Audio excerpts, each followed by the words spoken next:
Hola a todos, muy buenas noches. Mi nombre es María Ángel Molinaro, presidenta del Interés en Medicina Interna. En esta oportunidad pues, continuamos con el ciclo de charlas.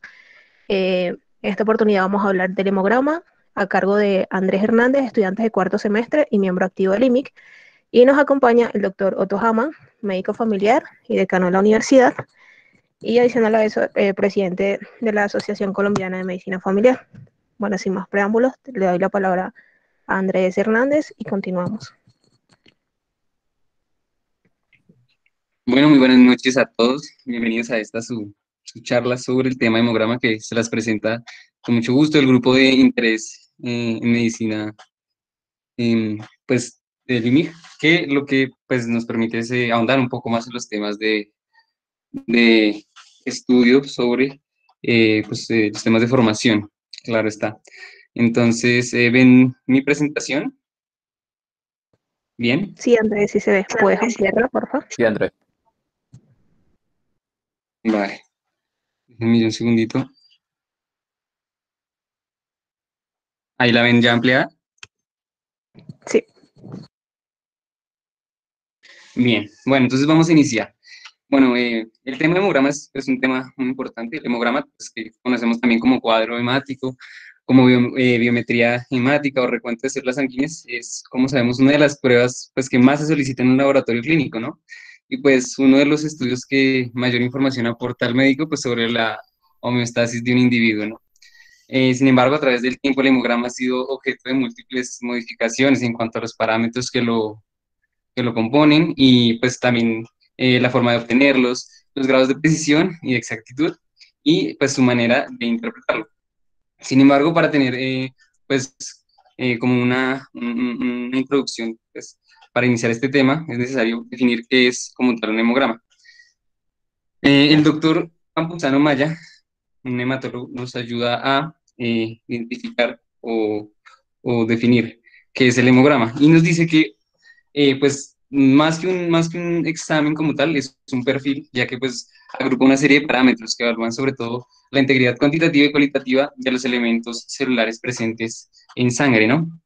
Sin embargo, pues encontramos que, bueno, dentro de estas, de manera cuantitativa, nos deja ver pues el recuento de los eritrocitos, leucocitos y plaquetas, de manera cualitativa, la morfología de los elementos figurados, y también pues, en cierto campo porcentual, como son el porcentaje de las diferentes células sanguíneas.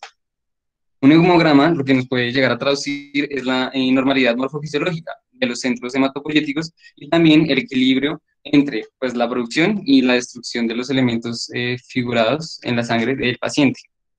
Si vemos o llegamos a identificar alguna alteración en estos, vemos pues podemos identificar algún cambio fisiológico o patológico dentro del organismo, claro está. Entonces, para identificar bien el hemograma, bueno, tratar más el tema del hemograma, vamos a hablar acerca de los componentes sanguíneos del hemograma, ¿no? Como sabemos, el hemograma se divide en dos partes, ¿no? La parte plasmática y la parte de los elementos formes. Hablando del plasma, podemos decir que pues, el plasma es el del 46 al 63% de la composición sanguínea y que principalmente lo componen pues, tres como compuestos, valga la redundancia, que pues en su mayoría son el agua, sería su mayor componente con el 92%, el cual pues ayuda a el transporte de moléculas y pues el equilibrio de este componente. También encontramos las proteínas plasmáticas, dentro de la cual encontramos cuatro grupos. Entonces, el primer grupo serían las albuminas, que pues constituirían el 60% de las proteínas plasmáticas. Esta es la proteína más abundante, por lo que sería el mayor pues responsable de la determinación de la presión osmótica del plasma. También es importante en el transporte de los ácidos grasos, de hormonas esteroideas y otras sustancias. Sin embargo, a pesar de que es la proteína con pues, mayor cantidad, esta es la proteína de menor tamaño de todas las proteínas plasmáticas. Por otro lado, tenemos las globulinas, que es el 35%, que, pues, como sabemos, pues las globulinas se agrupan en dos grupos, ¿no? Que serían las inmunoglobulinas y las proteínas de transporte, a grandes rasgos. Las inmunoglobulinas, que son, pues, como conocemos a los anticuerpos, pues atacan proteínas extrañas y patógenos, y las proteínas de transporte se unen pues, a los pequeños iones, hormonas o compuestos que pues llegan a ser insolubles y que pues deben ser filtrados fuera de la sangre pues en los riñones. También encontramos al fibrinógeno con un 4%, que es pues es una proteína, la mayor de las proteínas, con una de las funciones más importantes, podríamos decir, ya que pues hace parte de o sea, la función de esta es la correcta coagulación sanguínea, ayuda a la coagulación sanguínea. Y pues estas interaccionan formando, pues, como sabemos, en la interacción entre estas para formar los filamentos de fibrina de gran tamaño, que constituirían el armazón básico para la formación de pues, los coágulos sanguíneos. Pues si no se actúa para prevenir esta coagulación, se produciría pues, la conversión de fibrinógeno en fibrina, y pues este proceso elimina los factores de la coagulación, dejando pues al líquido pues conocido como el suero. También encontramos el 1% que serían otros solutos, ¿no? Eh, que pues que como sabemos pues están los electrolitos, que es la composición iónica del líquido extracelular, que es pues importante dentro de la actividad celular, y pues estos ayudan esencialmente dentro de la presión osmótica, y pues tienen algunas características en el intercambio pues de iones, en todos los procesos del organismo. Entre ellos encontramos el sodio, el potasio, el calcio, el magnesio, el cloro, el bicarbonato, y pues principalmente estos. Y otros que encontramos, otros solutos, son nutrientes orgánicos y residuos orgánicos. Los nutrientes orgánicos son los que son pues, utilizados para la producción de ATP, el crecimiento y mantenimiento de las células, como pues los conocemos, claro, están los lípidos, los carbohidratos, aminoácidos. Y también encontramos los residuos orgánicos, que son los que son pues, transportados a los lugares de descomposición o excreción, como la urea, el ácido úrico, la creatinina, bilirrubina y iones de amonio. Estos serían los componentes principales del plasma. Ahora hablemos un poco sobre los elementos formes. Dentro de los elementos formes encontramos las plaquetas y los glóbulos blancos, que componen el 0,1%, y los glóbulos rojos, que componen el 99,9%. Por eso es que son tan determinantes dentro del dato que nos arroja el hematocrito. Pero pues para hablar un poco más sobre estos componentes sanguíneos, es claro entender de dónde surgen su proceso de origen y génesis de estos componentes, ¿no? Entonces, para eso hablemos un poco también de la hematopoiesis. Como sabemos, la hematopoiesis es el proceso de formación de las células sanguíneas, pues que lo que sabemos es que surgen dentro del embrión, o embriológicamente, se dan en la tercera semana de, de gestación, en donde pues, ocupa pues, principalmente en el desarrollo embrionario 3 fases. La primera es la fase mesoblástica, que ocurre en el saco vitelino; la segunda es la fase hepática, que ocurre en el hígado; y la tercera es la fase medular o mieloide, que ocurre en la médula ósea. Pues en el adulto, la mayoría de esta hematopoiesis ocurre en la médula ósea. Pero bien, ¿cómo ocurre esta hematopoiesis? Pues las células, lo que ocurre pues, es una división repetida, que aumenta su número. A medida que aparecen otros órganos y sistemas, pues se abandona la circulación pues, del hígado, del vaso, del timo, y pues pasa a la médula ósea. A tal punto pues que en el adulto solamente ocurre pues en la médula ósea. Em, Todo ocurre pues inicialmente desde las células madres, llamadas las células madres pluripotenciales o hemocitoblastos, que pues lo que hacen es dar origen a todas las células sanguíneas. Esto se conoce principalmente como, bueno, surge a través de una teoría que es la teoría monofilítica o unicista, que lo que dice es que todas las células sanguíneas derivan de una célula madre en común. Entonces, pues las células madres que surgen de estas células madres pluripotenciales dan lugares a las células madres multipotenciales, que dan origen a las dos líneas. la línea mieloide y la línea linfoide.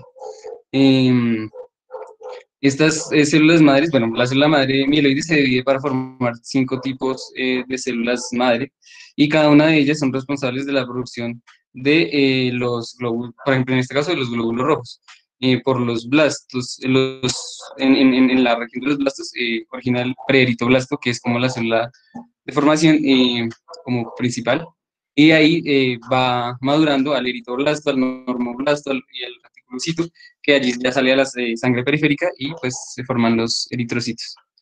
Em, por otro lado tenemos al megacariocito, que pues da origen a las plaquetas, el mieloblasto, que da origen a los granulocitos em, con los callados, y pues da origen a los basófilos, a los eosinófilos y a los neutrófilos, que hacen parte del grupo de los granulocitos, que ya hablaré después de ellos.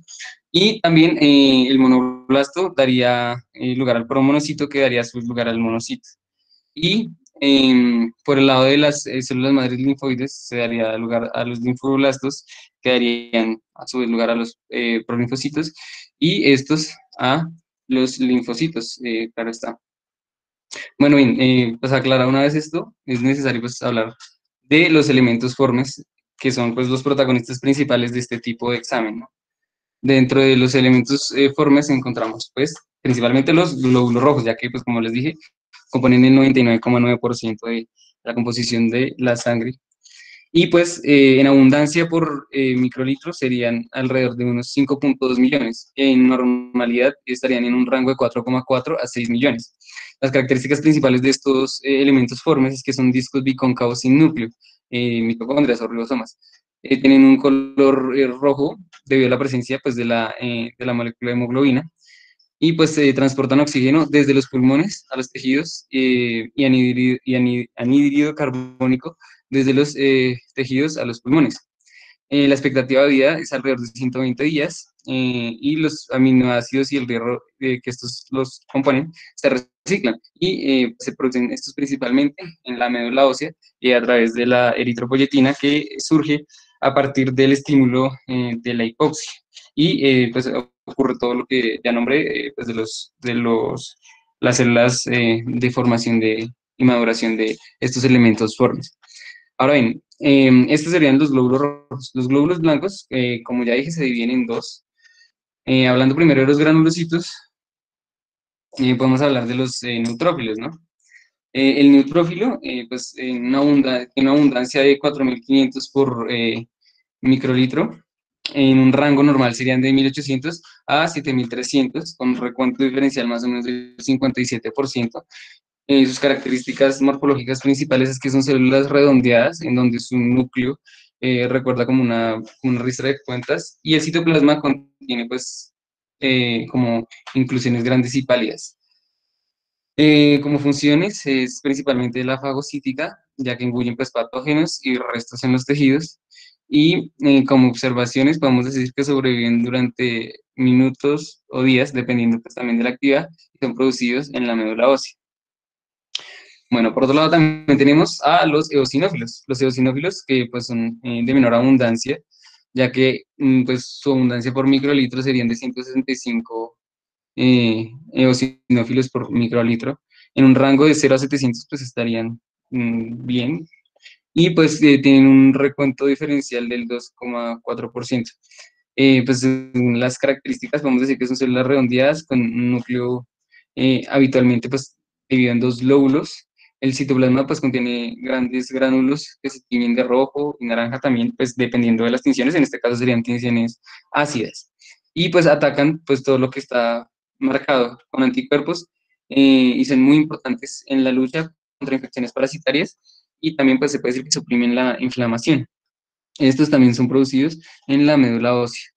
Bien, por otro lado también podemos hablar de los basófilos. Los basófilos que pues son células que también tienen un recuento bajo de 44 por microlitro, en un rango de 0 a 105 se encuentra bien, y pues tienen un recuento diferencial del 0,6%. Estas son células redondeadas con un núcleo habitualmente no visible gránulos densos azules o púrpuras en el citoplasma. Estos penetran en los tejidos dañados y liberan histamina y otras sustancias químicas. También podemos decir que ayudan a los mastocitos tisulares en el proceso de inflamación, pues que producen, pues, estos también son producidos en la célula, en la médula ósea, perdón. Estos serían los granulocitos.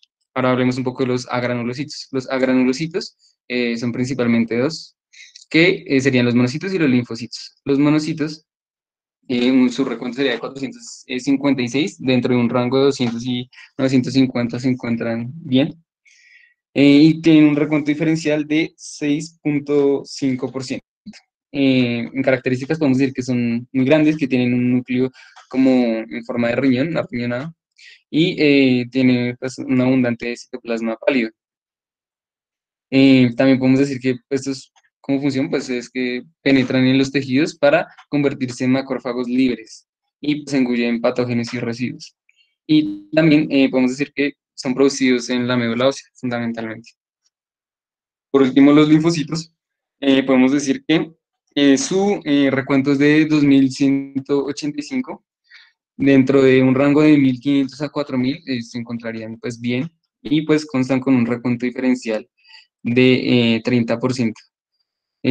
Pues son sus características que son ligeramente mayores que los glóbulos rojos y que tienen un núcleo redondo y un citoplasma pues muy escaso. Estas son células pues, muy importantes ya que proporcionan pues, la defensa frente a los patógenos específicos o toxinas, hacen parte pues claro está del sistema linfático y pues se dividen en dos grupos, las células T que son las que atacan directamente y las células B que pues, son las que forman los plasmocitos que secretan anticuerpos. Estos son producidos pues como sabemos en el tejido linfático y también en la médula ósea. Y para terminar, bueno, estos serían los glóbulos rojos, los glóbulos blancos, ¿no? Que en general los glucocitos tienen una, una cantidad de 7000 más o menos, que se encontraría en un rango normal de 6000 a 9000. Por último, las plaquetas, que son aproximadas 350.000, en un rango de 150.000 a 500.000 estarían pues bien. Son fragmentos de citoplasmas que contienen enzimas y proenzimas, y estas pues no pues, tienen núcleo. Estas surgen de la célula, que es el megacariocito. Estas son muy importantes para la hemostasia. Estas se agrupan y pues se pegan a la pared vascular dentro de la fase plaquetaria de la hemostasia y activan pues las rutas intrínsecas de la cascada de coagulación. Y claro está, pues son producidas, como ya lo he dicho, por el megacariocito y también por la médula ósea. Bueno, pues ya una vez aclarado pues, los elementos formes, podemos hablar qué datos nos arroja el hemograma, ¿no?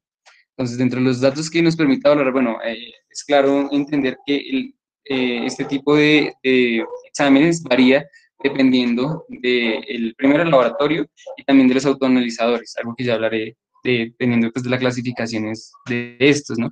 Pero en general, algo que pues, los valores que nos permiten cualquier hemograma, pues tenemos al hematocrito, la concentración de hemoglobina, la hemoglobina corpuscular media, la concentración de la hemoglobina corpuscular media, el volumen corpuscular medio, los recuentos de eritrocitos, leucocitos y plaquetas, y además nos entrega la dispersión del tamaño de los eritrocitos, lo que representaría como el coeficiente de variación de tamaño de los eritrocitos.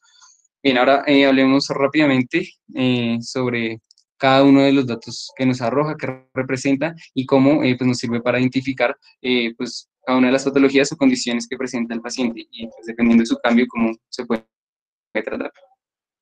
Bueno, hablemos del hematocrito, ¿no? Pues el hematocrito representa la porción de los glóbulos rojos frente a la fracción pues, plasmática en la sangre, ¿no? Como vemos, los valores normales en un varón adulto es del 47% y en la mujer pues serían del 42%. El valor del hematocrito depende no solo del número de glóbulos rojos circulantes, a pesar de que pues, en algunos autoanalizadores se tienen en cuenta, pues, como en general, cualquier tipo de variaciones. Algo que se influye son en el valor pues, de las mismas, de las variaciones, ya que disminuye cierta medida pues, la utilidad clínica. Eh, Cuando pues, el hematocrito pues, aumenta a mayores de 55%, se pueden conocer como cuadros de poliglobulia, que ya hablaré de esto después. Y Pues también cuando desciende a menos del 40% podemos hablar de anemias, que van a dar pues, en estados de hemodilución. Bien, la hemoglobina. ¿Qué es la hemoglobina? Bueno, como todos sabemos, la hemoglobina es una proteína que se especializa principalmente en el transporte de oxígeno desde los pulmones hacia los tejidos y de dióxido de carbono desde los tejidos hacia los pulmones. Esta está constituida principalmente por una porción proteica que se conoce como la globina, la cual está compuesta por dos pares de cadenas polipeptídicas diferentes que pues, contienen los numerosos aminoácidos. Y también, aparte de esto, pues está formada por cuatro grupos prostéticos nombrados en cuyo centro pues, está localizado el átomo de hierro, de manera que la molécula de hemoglobina pues, estaría formada por cuatro subunidades, pues cada una de las cuales posee un grupo hemo pues, unido al polipéptido. Estas pues varían y pues las variaciones en las cadenas polipeptídicas son las que dan origen a diferentes tipos de hemoglobinas. Por ejemplo, las hemoglobinas A1 y A2, que serían las de los adultos, y las F, que serían las del feto, que son muy características porque pues tienen gran afinidad por el oxígeno debido a su estado de desarrollo y formación. La concentración normal de hemoglobina en sangre en los adultos, pues normalmente podría ser de 14, más o menos 2 gramos por decilitro, y en la mujer de 16, más o menos 2 gramos por decilitro en el varón. Mm, el aumento de la concentración de la hemoglobina junto con el aumento de los hematíes circulantes, pues sí, al igual que el aumento del hematocrito, pues está determinado a un cuadro de poliglobulia, mientras que la disminución a un cuadro de anemia. Independientemente pues, de la cifra de los eritrocitos, se tiene en cuenta la cifra de la hemoglobina. Ahora hablemos un poco de los índices corpusculares. Dentro de los índices corpusculares encontramos principalmente tres subgrupos, los cuales pueden ser son el volumen corpuscular medio, el cual es un índice de volumen eritrocitario que se calcula mediante la fórmula de el valor del eritrocito por 10 sobre el número de matíes por 12 por cada litro. Por 10 a la 12 en cada litro. También contamos con la hemoglobina. Bueno, los valores normales de estos están entre 83 y 97 femtolitros, en donde pues este índice resulta pues, útil para clasificar algunas anemias. Por ejemplo, cuando es menor de 83 femtolitros, se habla de una anemia microcítica, que son pues, las típicas de las ferropenias o de las talasemias. Y cuando el volumen corpuscular medio es normal, se denomina anemias normocíticas. Pero cuando es superior a 97 femtolitros, se trata de una anemia macrocítica. Pues en ocasiones pues también es claro decir que el valor de volumen corpuscular medio que ofrecen pues algunos autonizadores pues puede verse afectado por diferentes situaciones, como en el caso del aumento de los reticulocitos o en presencias de hematíes aglutinados, por lo que pues también se sugiere la realización de algunos otros parámetros para analizar la morfología de sangre periférica, pues porque en este caso tendrían un importante valor. Bueno, el siguiente sería la hemoglobina corpuscular media, la cual pues expresa el contenido de hemoglobina promedio de cada glóbulo rojo y se calcula mediante la fórmula hemoglobina sobre el número de hematíes por 10 a la 12 en litros, sobre litros. El valor normal oscila entre 29 más o menos 2 picogramos. Y pues los hematíes con una hemoglobina corpuscular media disminuida se denominan hipocrómicos. También encontramos la concentración corpuscular media de la hemoglobina, en donde pues, su valor normal es de 34 más o menos 2 gramos por decilitro. Y pues se calcula principalmente sobre la fórmula hemoglobina por 100 sobre hematocrito, el porcentaje de hematocrito. Pues se consideran hipocrómicas las anemias con una concentración de corpuscular media de hemoglobina inferior a 32 gramos por decilitro. Em, Principalmente esto. Ahora hablemos un poco sobre el recuento celular. Bueno, pues el recuento celular, como su nombre lo dice, es el recuento pues, de las diferentes células que encontramos en la sangre, donde encontramos pues el recuento de eritrocitos, leucocitos y el recuento de plaquetas. El recuento de eritrocitos hace referencia a la cantidad de eritrocitos presentes en sangre periférica por unidad de volumen, donde encontramos valores normales de 5,5 más o menos 1 por 10 a la 12 sobre litros en el varón y 4,8 más o menos 1 por 10 a la 12 litros sobre litros en la mujer. Los recuentos totales de leucocitos, pues hace referencia a la determinación de la cantidad de leucocitos pues, en la sangre periférica por la unidad de volumen, en donde pues, los valores normales oscilan entre 6.000 y 10.000 microlitros, eh, y pues que también está determinado por la fórmula leucocitaria que hace referencia a pues, la cantidad de cada una de las células que componen los leucocitos. Por otro lado, encontramos el recuento de plaquetas, donde pues, se presenta la cantidad de plaquetas en sangre periférica por unidad de volumen en sangre. Y pues sus valores normales oscilan entre 150.000 y 350.000 microlitros. También es necesario entender la amplitud de la distribución eritrocitaria. Es un parámetro que nos ofrecen algunos autoanalizadores, de los cuales ya hablaré, y que pues lo que nos permite es indicar como la variación en el tamaño de los eritrocitos. Este es exclusivamente del hemograma electrónico. Y pues el ancho de distribución de los eritrocitos se calcula a partir pues, de la altura de los pulsos que se generan cuando se realiza el recuento de eritrocitos, ya que el pulso sería proporcional al volumen de los eritrocitos. En la mayoría de los autoanalizadores, el ancho de distribución de los eritrocitos se expresa pues, como la desviación estándar del volumen celular. Y podemos decir que pues, los valores normales se encuentran en torno al 13 más o menos 2%. Y pues dentro de estas encontramos como la existencia de valores elevados de esta amplitud que hace referencia a la anisocitosis, cuando hay una variación significativa entre estos, como vemos en las diapositivas, en el paciente de la derecha con una desviación del 16,0, una amplitud del 16,0%. Podemos decir que pues tiene anisocitosis respecto al paciente de la izquierda. También podemos hablar de los reticulocitos, que son hematíes inmaduros anucleados que pues, circulan en la sangre periférica. El tamaño superior al de un hematíe adulto es, pues, es de estos. Y pues conserva cierta basofilia policromatófila.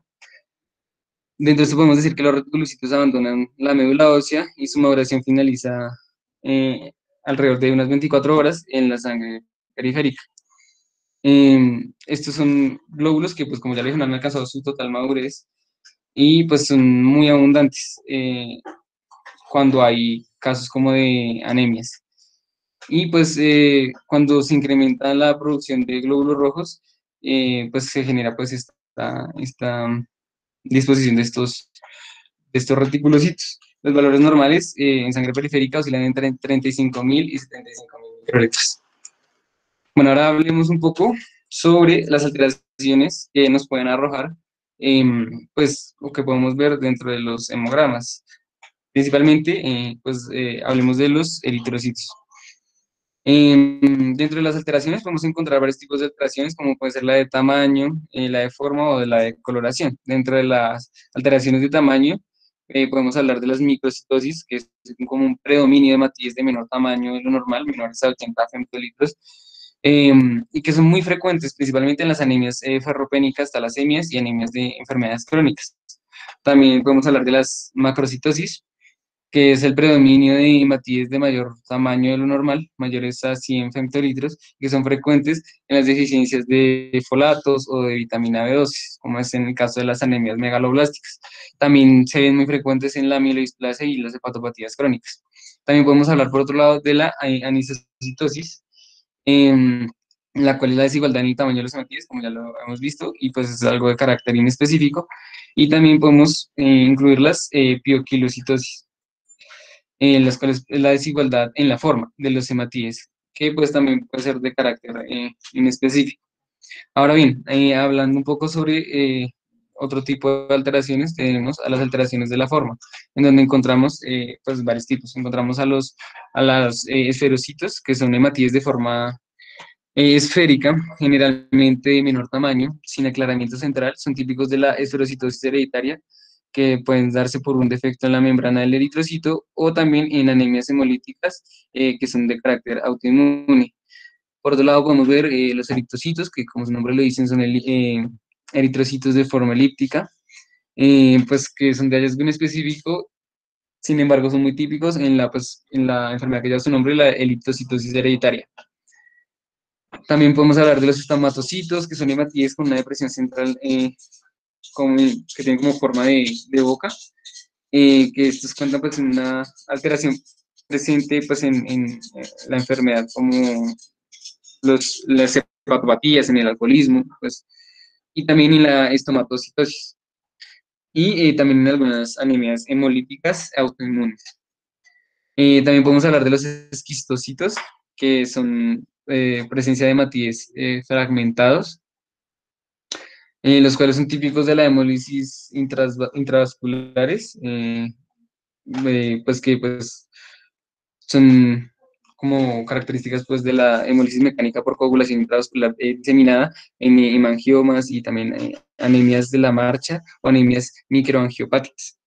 Hablemos también de los dianocitos, que pues como los vemos, los dianocitos son hematíes con un aumento del área central como clara, que corresponde pues a hemoglobina y pues aparecen en hemoglobinopatías como las talasemias y la hemoglobinopatía C, hepatopatías o anemias ferropénicas severas. Podemos hablar también de los depranocitos, o también conocidos como las células falciformes, que son pues característicos de las anemias falciformes por presencia de la hemoglobina S y característicos también en las hemoglobinopatías. Y pues finalizando, podemos hablar de los acantocitos, que son hematíes con morfología especulada, que pues se observan pues en hepatopatías y también en algunas condiciones como la alfa-beta-lipoproteinemia congénita, que pues también las podemos ver en anemias hemolíticas, microangiopáticas, entre otros. Eh, Principalmente, pues estos serían como algunos de las alteraciones de la morfología. Sin embargo, también podemos hablar pues de otros tipos de alteraciones que pueden ser, pues como inclusiones eritrocitarias que hablan específicamente como de la parte de adentro de los eritrocitos, por decirlo de alguna manera, como el puntado basófilo, los corpúsculos de Hubble-Jody, el anillo de Cabot o los cuerpos de Heinz. Pues no me voy a enfocar mucho en estos por el momento. También encontramos algunas alteraciones del color o las cromemias, en donde encontramos la hipocromía, que son hematíes pálidos que se tiñen débilmente y pues son asociados a la anemia ferropénica, la policromatofilia, que son la presencia de hematíes basófilos por persistencias del sistema reticular o hematíes jóvenes, propia de las anemias regenerativas, y la hipercromía, que se ven en esferocitos y también por una hemoglobina concentrada. Estas serían las alteraciones principales morfológicas de los eritrocitos. Pero también encontramos otras alteraciones en los leucocitos que son muy importantes en el caso de los diagnósticos en infecciones, o bueno, nos pueden revelar en realidad muchas cosas. En las alteraciones podemos encontrar pues, las alteraciones según la cantidad, ¿no? Entonces, entre los leucocitos en general, las pues, que encontramos son las leucocitosis o las leucopenias. Las leucocitosis, como pues, su nombre nos indica, es el aumento del número de leucocitos. Y pues se determinaría en el aumento de la cifra total de leucocitos por encima de 10.000 microlitros. Y estas son muy características en infecciones bacterianas piógenas, en inflamaciones, cánceres, quemaduras o infartos al miocardio. Por otro lado, las leucopenias son la reducción del número de leucocitos y pues bueno, se dan en la existencia de una cifra de leucocitos inferior a 4.000 microlitros, como en el caso de la aplasia medular, de enfermedades virales, de la tuberculosis, sida, hepatitis, fiebre tifoidea o también en el consumo de drogas como la fenilbutazona que es, pues, como sabemos, un antiinflamatorio que nos da esta condición. Bueno, hablemos ahora específicamente dentro de cada uno de los componentes de los leucocitos, de las células leucocitarias. Vamos a iniciar con los eosinófilos, los cuales nos indican pues, también dos condiciones, que serían la eosinofilia, que hace referencia al aumento de eosinófilos, cuando la cifra pues supera los 500 microlitros y que se da principalmente en infecciones parasitarias y reacciones alérgicas. Y también la encontramos en casos como la triquinosis, que es la parasitosis tisular, o en el uso también de algunos medicamentos. La eosinopenia es la otra condición que sería la disminución de eosinófilos, como en infecciones bacterianas o infecciones virales, también por estrés traumático, físico o emotivo, y también en el tratamiento con adrenalina, insulina e histamina. Por otro lado, podemos hablar de los basófilos, en donde encontramos la basofilia, que es el aumento de los basófilos cuando presentan una cifra superior a los 150 microlitros, que es característico de la leucemia, la sinusitis crónica, y pues también es muy consistente en eosinofilia, en alergias.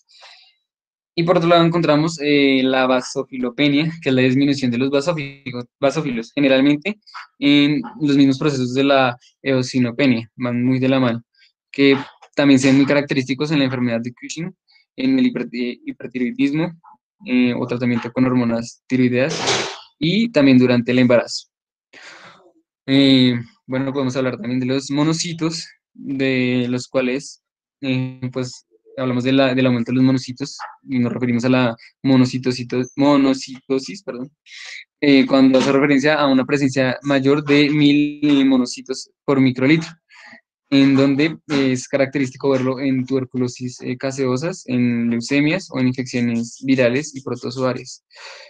Por otro lado, la monocitopenia es definida por cifras inferiores a 200 microlitros, que son infecciones agudas, o no se ven infecciones agudas, tratamientos con agentes citostáticos, administración prolongada de corticoides o algunas hemopatías, donde podemos encontrar la anemia plástica, la tricoleucemia o las leucemias agudas. Bueno, por otro lado, podemos hablar también de los linfocitos, qué pena.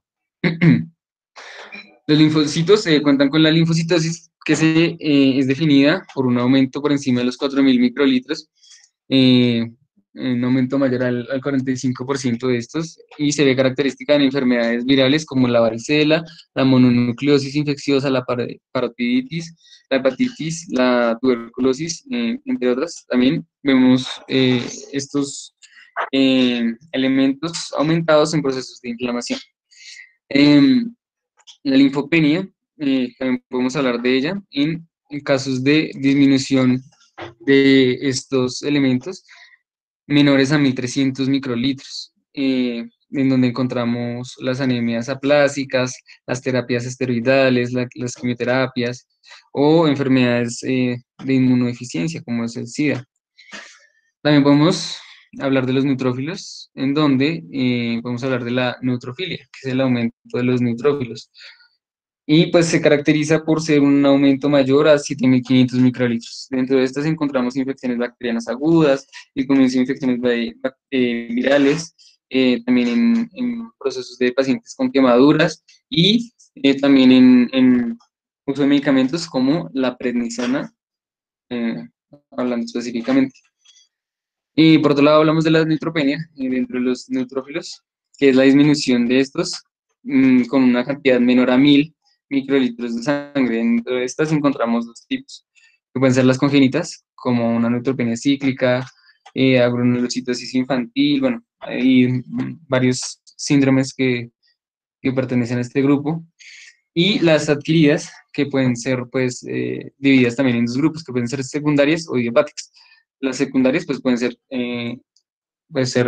desencadenadas por fármacos, por procesos infecciosos o tóxicos, por deficiencia nutricional, también están asociados a metabolopatías, enfermedades hepatoesplénicas, hemopatías, neutropenias insuinmunes, y las idiopáticas que son como pues neutropenias crónicas idiopática o neutropenia autoinmune.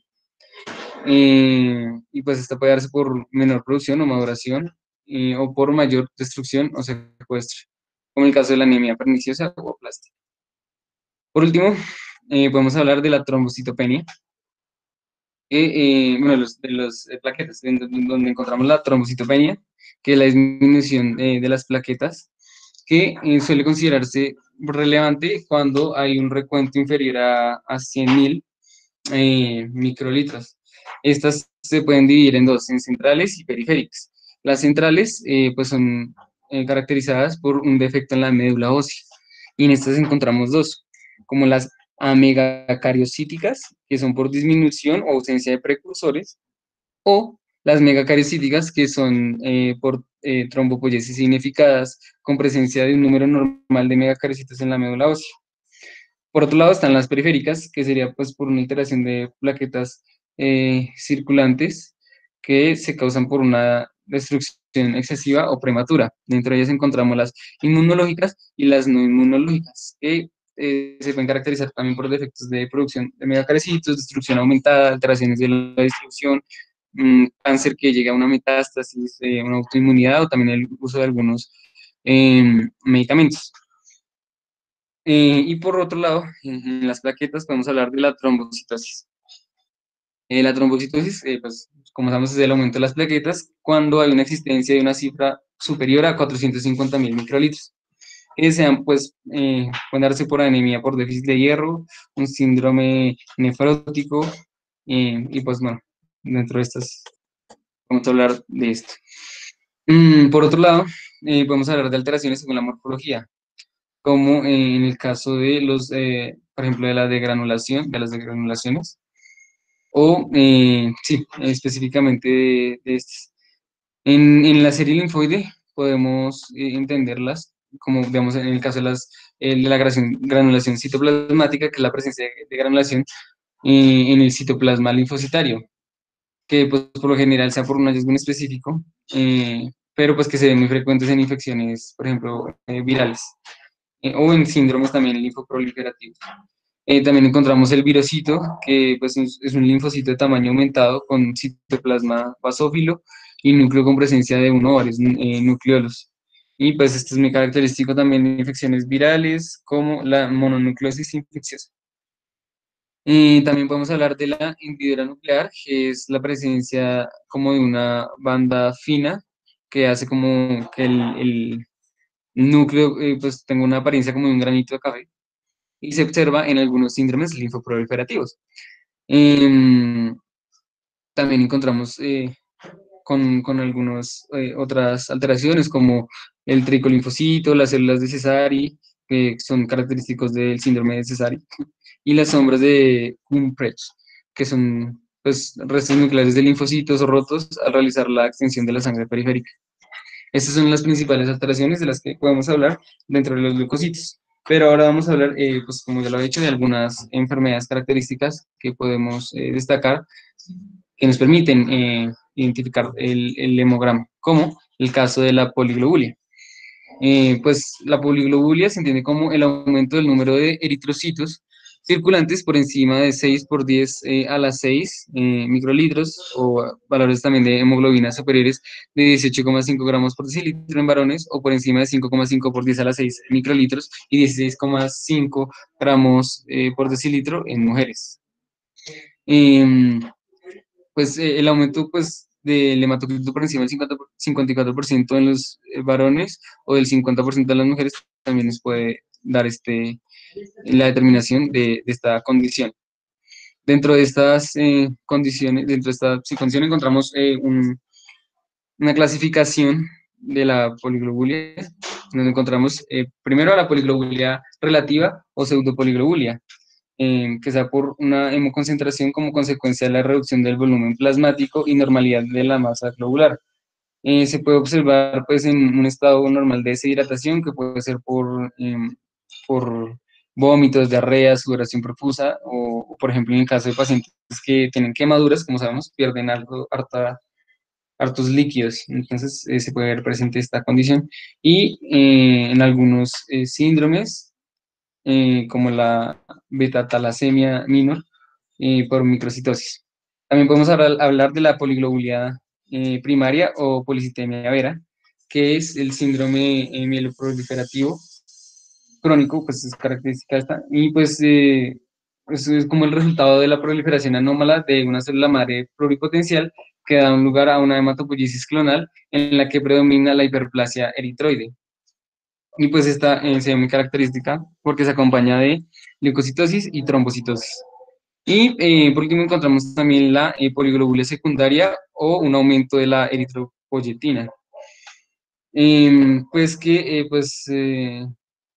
pues que se puede dar de manera fisiológica por como poliglobulia compensadora o no, cuando son compensadoras, son secundarias a un aumento fisiológico pues de la eritropoyetina cuando son, por ejemplo, situaciones de hipoxia, como por ejemplo la gente que vive en alturas, pues también en pacientes que presentan EPOC, en cardiopatías congénitas, bueno, específicamente hablando de algunas, y también podemos hablar de las hemoglobinopatías con hemoglobinas con aumento de la afinidad por el oxígeno o la deficiencia de 3 digos y fosfoglicerato. Eh, o también podemos hablar de estas en pacientes fumadores. Pues podemos hablar también de los aumentos no fisiológicos de la eritropoyetina, como en estos casos, o también en otros casos, como por ejemplo el caso de los tumores, como en el caso de los hipernefromas, entre otros. Bueno, por otro lado, también podemos hablar de las anemias, ¿no? Es una anemia, bueno, la anemia se entiende por la disminución de la concentración sanguínea de la hemoglobina, donde los valores de la hemoglobina, pues que a pesar de que llegan a variar con la edad, pues serían inferiores a 13 gramos por decilitro en el caso de los varones adultos e inferior a 12 gramos por decilitro en el caso de las mujeres adultas. A pesar de que pues este no es el objetivo, porque nos podríamos quedar aquí hablando de anemias todo la hora, pues es bueno recordarlo y podemos hablar de pues algunas, em, pues de, que se pueden distinguir dentro de estos exámenes. Una de ellas pues son las anemias microcíticas o también hipocrómicas, que son las inferiores a 83 femtolitros o con una hemoglobina corpuscular media menor a 27 picogramos, que son la causa más frecuente. O la causa más frecuente de esta sería pues la anemia ferropénica, que pues puede deberse a pérdidas hemorrágicas como una injuria, o también se puede dar pues en casos como en el aparato gastrointestinal con alguna úlcera, y o comúnmente también en el origen ginecológico pues en la mujer, ¿no? En la mujer en edad fértil.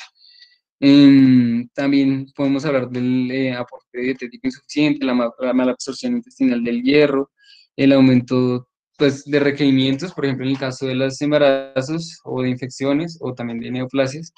Y pues también pues, se puede dar más infrecuentemente en alteraciones en el transporte del hierro, como las atransferrinemias congénitas o adquiridas. Específicamente, pues hablando de estas, podemos encontrar también las anemias macrocíticas, que son las que tienen un volumen corpuscular medio menor a 97 femtolitros, que es el ejemplo de una anemia macrocítica. Pues el más claro podría ser la anemia megaloblástica, pues que es pues son presencia de precursores de tamaño muy superior pues, al normal en la médula ósea. Y pues otras causas podrían ser el hipotiroidismo, los síndromes mielodisplásicos, la existencia de reticulocitosis, el alcoholismo y también pues la anemia plástica. La anemia megaloblástica, pues como sabemos, se produce por una deficiencia de vitamina B12 o ácido fólico, ¿no? Teniendo en cuenta esto, pues vamos a hablar que la deficiencia de vitamina B12 puede ser de varios tipos, puede ser de origen nutricional, por ejemplo, en el caso de los vegetarianos estrictos o hablando específicamente, en el caso de Colombia, que se ve mucho, el aspecto social en donde pues una familia no puede conseguir los recursos necesarios para obtener proteína o carne pues en su nutrición diaria.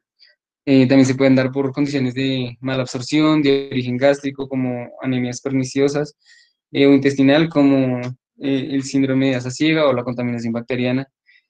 Em, y, sí, y también se pueden deber a algunos fármacos, ¿no? Como la colchicina, o también como el tabaquismo, también en algunos casos como la deficiencia congénita de la transcobalina, cobalamina 2. Em, por otro lado, la deficiencia de ácido fólico puede ser también de origen nutricional, por mala absorción intestinal, por aumento también de las necesidades, como en el caso del embarazo y con ello la lactancia, de hemólisis crónicas, o neoplasias, hipertiroidismo, o también puede estar asociada a determinados fármacos. Y también encontramos las anemias normocíticas, en donde la mayoría de anemias son asociadas a enfermedades crónicas como artritis reumatoide, anemias aplásicas, invasión de la médula ósea, entre otros. Otra forma de clasificar las anemias se puede decir que pues es según la capacidad de producción medular, ¿no? Que pueden ser anemias regenerativas o arregenerativas. Las regenerativas también son conocidas como las periféricas, que son un aumento del número de los reticulocitos, que se da principalmente en anemias hemolíticas, y por otro lado tenemos las anemias regenerativas, que son las centrales, ¿no? Que pues es un descenso de los reticulocitos. Eh, que se pueden dar por alteraciones de la médula ósea o también por efectos carenciales, como las deficiencias de folatos, deficiencia de hierro, vitamina B12, entre otros. Y bueno, también podemos hablar el síndrome de la mielodisplasia. Este es un síndrome que está caracterizado por una serie de trastornos que llevan a la incapacidad del organismo para producir pues, las células sanguíneas, ¿no?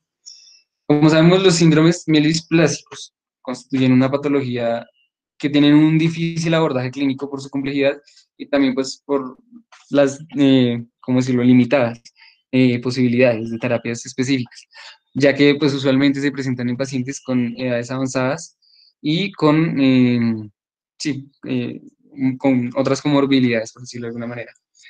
Encontramos de esta una incidencia de la población general de 5 por 10 por 100.000 personas por año. Sin embargo, en pacientes mayores de 60 años encontramos una incidencia de 25 a 50 casos por 100.000 personas por año. Pues como sabemos, los síndromes mielodisplásicos muestran pues un amplio espectro clínico, ya que pues se representan con enfermedades poco sintomáticas hasta pues enfermedades agresivas análogas, como por ejemplo el estado de leucemia aguda, que pues son complejas para el diagnóstico y pues, también las decisiones terapéuticas. Dentro de estos síndromes de la mielodisplasia, pues se tiene, como sabemos, un proceso clonal, ¿no? De la célula madre hematopoyética pluripotencial caracterizado por una médula ósea normo, hipo o hipercelular con una hematopoiesis inefectiva, ¿no? En donde pues se ven también pues una displasia en el menos de una de las células hematopoyéticas y también se ven manifestaciones eh, que pueden ser como de falla hematológica, como citopenías variables en la sangre periférica o también pues el incremento del riesgo de la evolución hacia, por ejemplo, una leucemia aguda de tipo mieloide.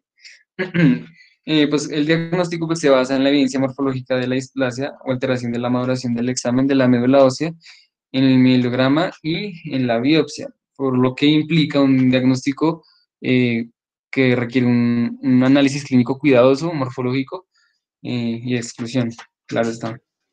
Bueno, ahora hablemos un poco de la clasificación, ya para cerrar, porque se alargó esto. Hablemos un poco de la clasificación de los hemogramas. Entonces, los hemogramas, pues como vemos, son específicamente como de 6 tipos, en donde, pues como podemos ver en la tabla, vemos que unos son de medición directa y otros son derivados de un cálculo. Hablando específicamente de cada uno de los parámetros que vemos, podemos decir que, por ejemplo, en el caso del hematocrito, los hemogramas manuales tipo 1 y 2 se obtienen como una mediación directa a partir de la centrifugación. Y en los hemogramas tipo 3 a 6, el hematocrito también pues, es un parámetro que se deriva pues de la relación entre el recuento de eritrocitos y el volumen corpuscular medio, lo cual se calcula pues por el instrumento automáticamente.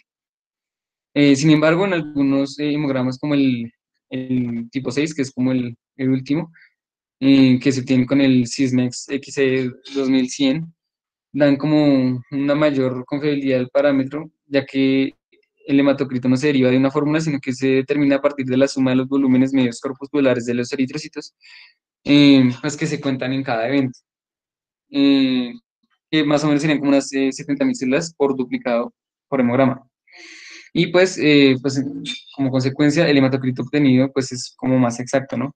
Que los de tipo 3 o bueno, el tipo 3 a 5. Por otro lado, hablemos de la hemoglobina, pues se han desarrollado pues algunos métodos alternativos para medir la hemoglobina, ya que pues esta tiene como un problema y es que para medirla pues se utilizan reactivos libres de cianuro. Por ejemplo, en los autoanalizadores de hematología se utiliza en los de última generación, como el Sysmex XC 2100, se utiliza em, un modelo de cianometahemoglobina. em, pero lo que hacen estos es que cogen esta hemoglobina, perdón, y la reemplazan por lauril sulfato de sodio, que es muy bueno porque no es tóxico para el operador que está manejando el instrumento y que no contamina, además de esto, el ambiente. También podemos hablar del el recuento de eritrocitos, que en los hemogramas tipo 1 y 2 solo se puede hacer pues, por el método manual, que pues característicamente pues tiene un coeficiente de variación o un error en el resultado pues grande y pues en el mejor de los casos este coeficiente de variación, imagínense, llega a variar desde 11% hasta el 22%. Sin embargo, a partir del hemograma tipo 3 y hasta el hemograma tipo 5 el recuento de eritrocitos se recuperó gracias a una impedancia eléctrica a través del principio de Coulter y pues también del enfoque hidrodinámico en algunos autoanalizadores de última generación, como es el de tipo 6 el Sysmex. Y también, pues, en la última tecnología, pues provee recuentos más exactos que ayudan a eliminar el coeficiente de variación o error de resultado. En los índices corpusculares es lo mismo prácticamente en todos, pues son alrededor de 7.000 células de duplicado, pues que pues también esta cantidad pues depende pues, de los autoanalizadores, pero en general los resultados no varían mucho. Y por último, el ancho de distribución de los eritrocitos en la mayoría de autoanalizadores se expresa como, pues ya lo he dicho, como la división estándar del volumen celular, pero digamos en los autoanalizadores Sysmex o los de principio de Coulter, que son los Beckman-Coulter, también se expresan como el coeficiente de variación. Em, el cual pues se deriva pues de la fórmula matemática en la que se relaciona la deviación estándar y el volumen eh, corpuscular medio. Bueno, ahora pues como parte de la charla, pues me atreví pues a traer pues algunos casos para que pues las personas que pues están en la charla pues se animen a decirme qué diagnóstico puede tener el paciente y además de esto relacionarlo con el hemograma que vemos a la derecha, que es un hemograma de tipo 4, y pues este es un paciente pues en el que pues nos podemos basar para pues analizar lo que hemos visto en esta charla. Así que pues si quieren lo voy leyendo. Entonces, en el caso número 1 tenemos a una paciente con motivo de consulta de me duele el estómago.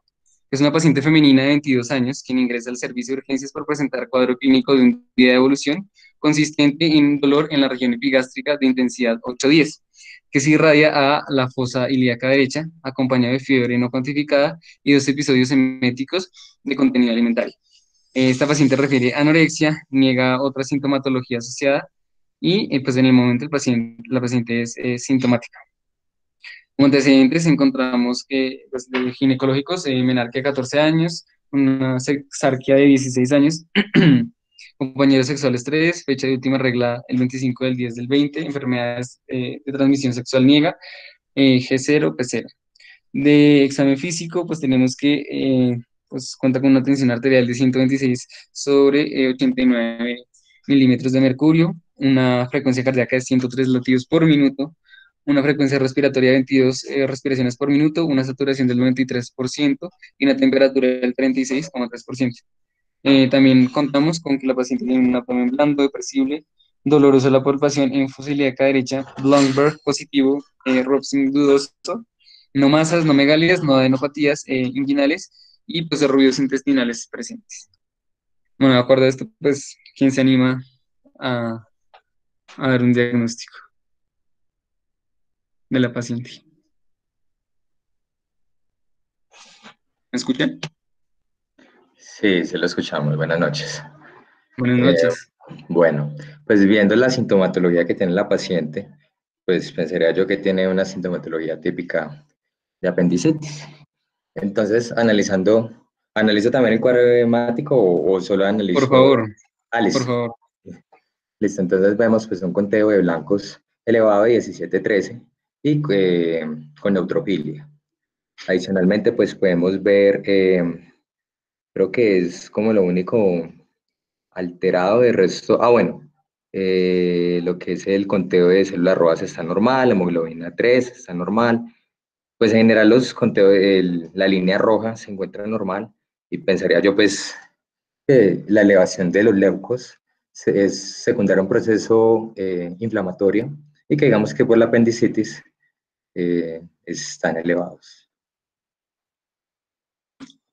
Ok, sí, sí, muchas gracias. ¿Cómo es tu nombre? Discúlpame. No lo puedo ver. Cristian, Cristian, Muchas gracias, Cristian, por... Sí, claro, pues como dice Cristian, pues podemos ver que es una apendicitis.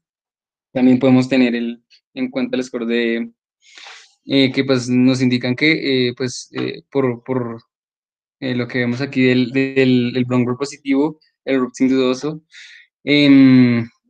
pues los dolores, la anorexia, vamos a ver que la paciente presenta amenorrea, también es presente la leucocitosis y la neutrofilia. Muy bien, ahora otro caso que podemos también analizar, que les traje pues para que se pueda analizar también, dependiendo también del hemograma, ¿no?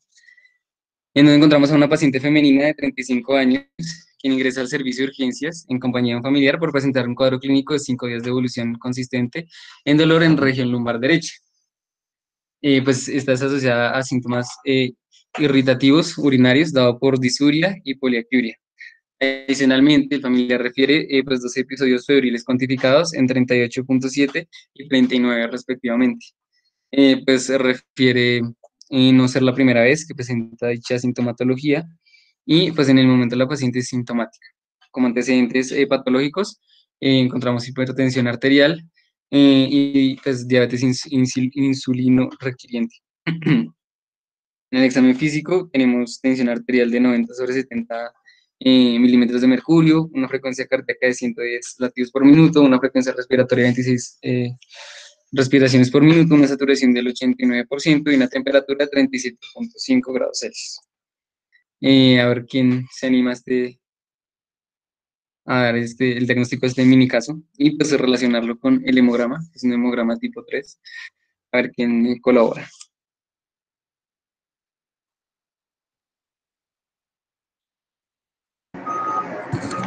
Hola Andrés.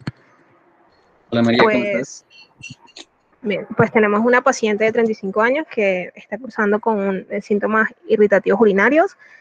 Eh, por el examen digo, por la enfermedad actual, pues estaría inclinada hacia una infección de vías urinarias. Pues pensaría yo que es alta.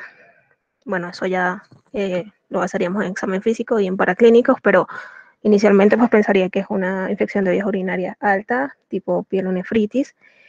Si me voy al examen físico, pues el examen físico la paciente tiene hipotensión y tiene taquicardia y tiene taquipnea, por lo que estaría pensando que la paciente está cursando con una sepsis, ya que el examen físico nos da un QITSOFA de 2. Y en cuanto al hemograma, en el hemograma tenemos que la paciente tiene leucocitosis con neutrofilia.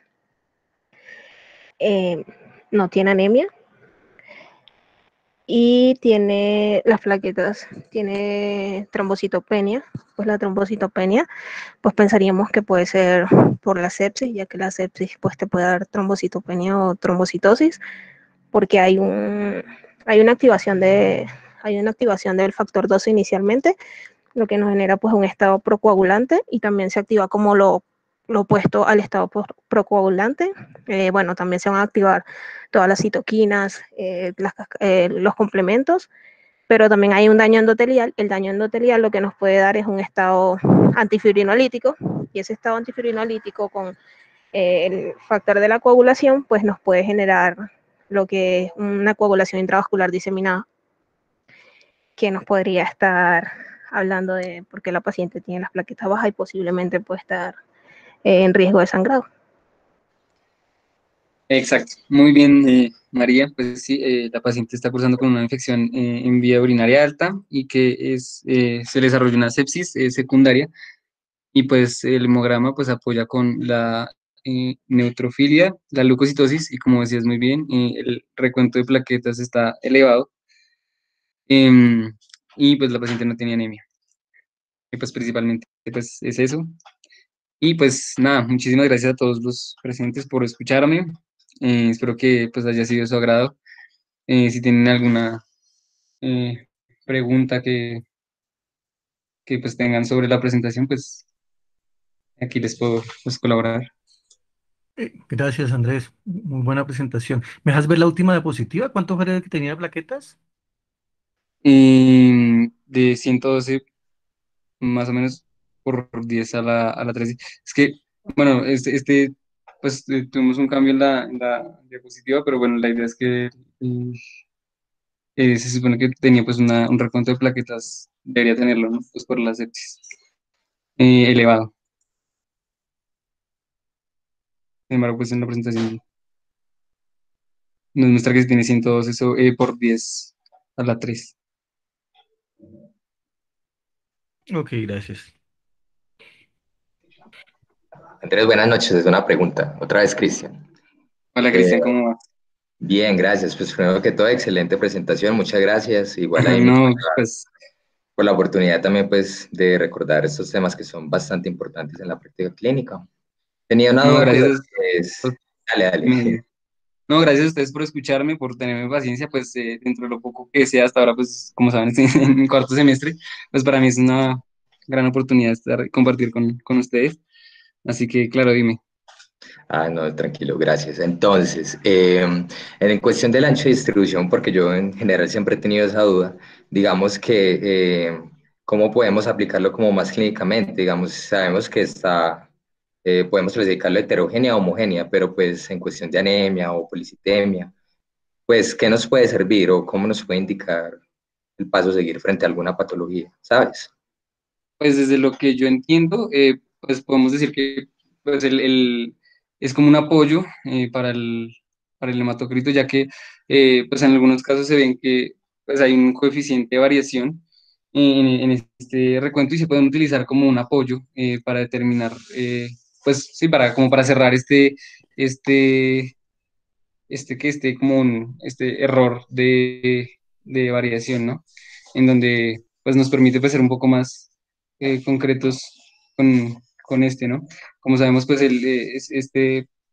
pues tiene como una forma de aplicación que utiliza pues unos pulsos, eh, como si unos pulsos, por decirlo de alguna manera, eh, ¿cómo se llama esto? Como de voltaje, que lo que hace es que cada partícula presente en la dilución pues interrumpe el voltaje dado y que pues este voltaje está dado por un par de electrodos. Entonces cada interrupción pues lo que hace es que produce un pulso eléctrico, de manera que el número de pulsos correspondería al número de células detectadas. Y pues la amplitud en general de cada pulso está relacionada directamente al volumen de cada célula. No sé si te pude responder. Si el doctor Hamann, pues de pronto Sí, quiere aportar. No, de nuevo, Andrés, muchas gracias por la presentación, muy buena. Doctor Cristian, yo creo que el ancho de distribución que desde los últimos años 20 años para acá llegó a ayudar a la interpretación del hemograma. El ancho de distribución lo único que mira es la diferencia de tamaños y de formas de los celos de los glóbulos rojos. Cuando hablamos de la eritropoyesis ineficaz, la eritropoyesis ineficaz es que esperamos que hasta el 10% de los glóbulos rojos que se producen en la médula salgan de forma normal. Cuando pasa del 15%, que es esto de distribución, cuando hablamos de lo heterogéneo, quiere decir que el 85 de cada 100 glóbulos rojos, 85 tienen un tamaño homogéneo, ¿cierto? O de forma normal.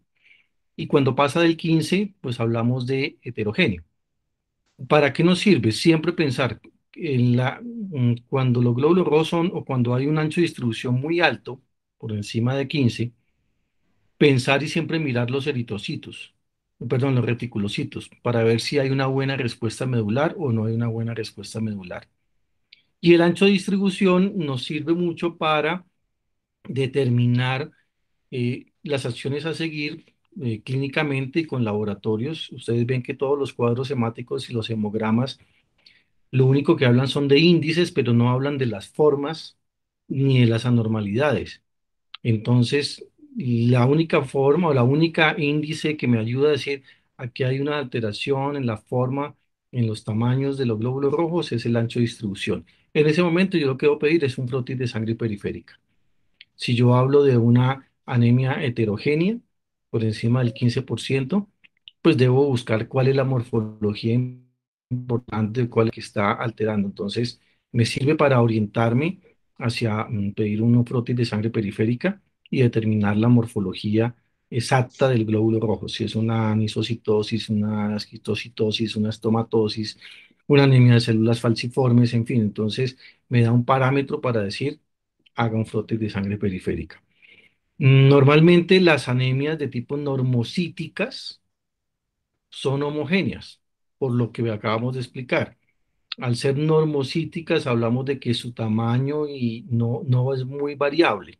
Entonces, las anemias normocíticas generalmente son homogéneas, ¿sí? Las anemias megaloblásticas, las que tienen tamaños mucho mayores, y las microcíticas y también las hemolíticas son más heterogéneas. Pero eso solo se confirma a través de un frotis de sangre periférica y estudios complementarios para ver si hay hemólisis o no. Perfecto. Andrés, doctor, muchas gracias. Quedó muy claro. No, te Cristian, muchísimas gracias.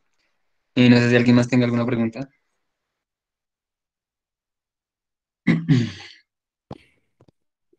Yo complementaría solo, Andrés, algo de lo que dijo María Ángel en en el último caso, cuando Señor. hablamos de las anormalidades de las plaquetas o las anormalidades de los hematocritos y de las hemoglobinas.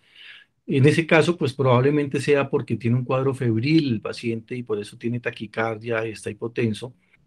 Pero no olvidar que el hemograma se altera con casos de deshidratación y de sobrehidratación, de hemodilución. Entonces, cuando tengan un paciente con deshidratación, el hemograma, sobre todo en los recuentos de hematocrito, en los recuentos de hemoglobina e incluso en los recuentos de las plaquetas, pueden variar en el momento en que yo tenga ya después el paciente hidratado. Entonces, la hidratación es muy importante determinar si el paciente cuando se tomó el cuadro hemático estaba hidratado o no, estaba con sangrado agudo o no, en caso de los pacientes con trauma, porque las modificaciones sí se alcanzan a ver, sí se alcanza a afectar.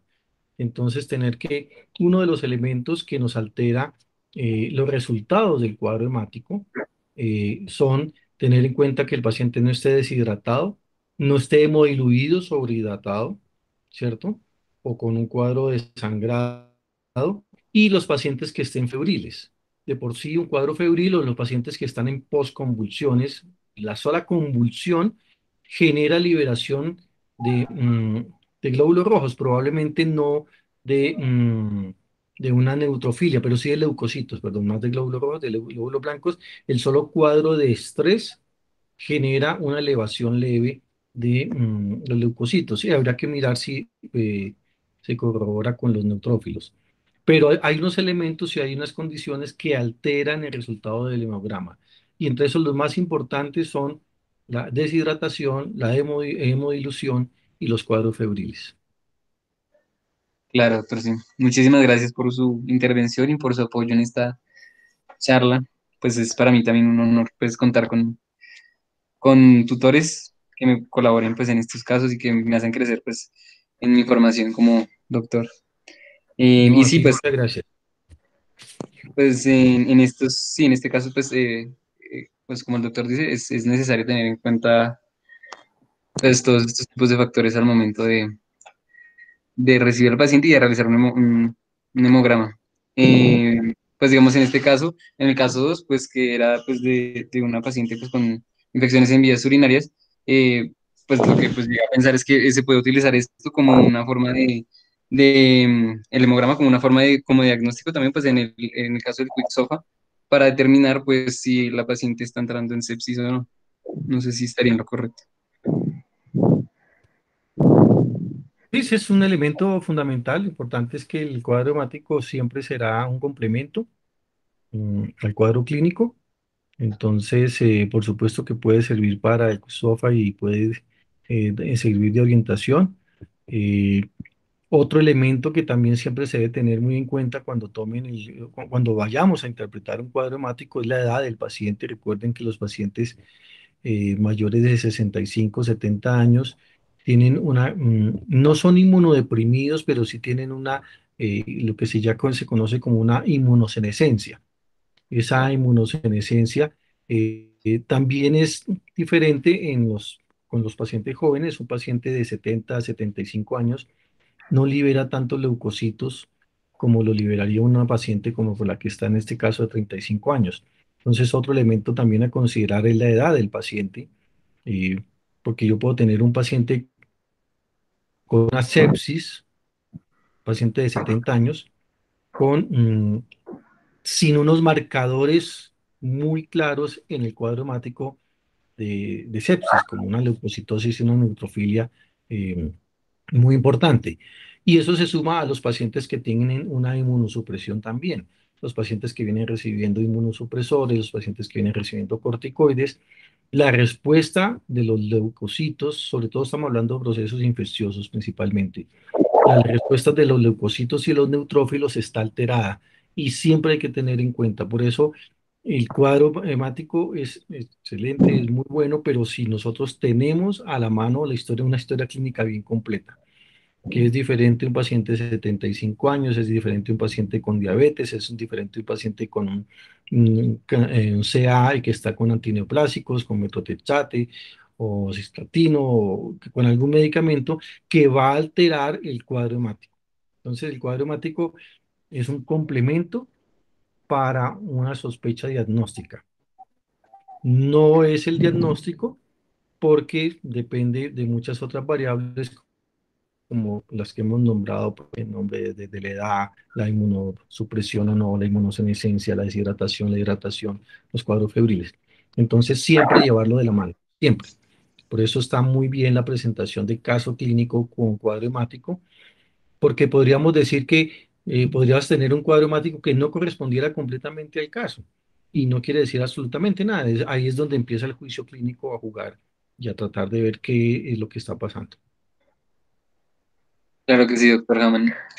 Doc, Doc, en ese caso que tenemos a la paciente pues con un proceso infeccioso, en el cuadro hemático nosotros esperaríamos en cuanto a las plaquetas encontrar más una trombocitosis por infección que una trombocitopenia por consumo, en este caso, o sea, Sí, esperaríamos más una... Ok, en las fases agudas, en las fases iniciales, uno encuentra trombocitosis, ¿sí? ok, Elevación de las plaquetas. En los pacientes con cuadros crónicos, por supuesto, ya el episodio, pues podemos llamar a una trombocitopenia, consumo, pero este es una paciente que lleva 5 días, ¿sí? ok, Entonces, oh, esperaría uno más lo normal. Es más, siendo honesto, uno esperaría que alterara las plaquetas, a menos que tenga una deshidratación y el recuento de plaquetas se me varíe por la deshidratación, ¿sí? Eh, ok. pero no necesariamente tendría que haber alteración plaquetaria. Hay alteración plaquetaria, trombocitopenia en los pacientes con infecciones de tipo viral, principalmente, por ejemplo, en el dengue, que es muy claro, ¿cierto? Y que tiene una alteración en la producción de plaquetas y está el dengue hemorrágico, pero son más asociadas a las virosis, las trombocitopenias y las trombocitosis. eh, Uno habla de procesos agudos, infecciosos, bacterianos, ¿sí? Pero todo esto siempre vuelvo y digo, más relacionado con el cuadro clínico.